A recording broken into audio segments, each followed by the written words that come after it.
One of our finds this weekend was this bell made by the CS Bell Company out of Hillsboro, Ohio.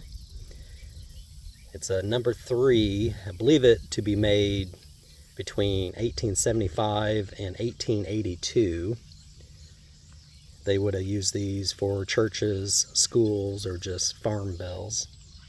That's the yoke for it. It's a crystal metal. It's similar to cast iron, but it was cheaper and more durable. And it has a lot nicer resonating sound for the bell. So that's why it was chosen. But I'd pick this up to sell, but after doing the research on the history and listening to the sound of it, I might have to keep this one.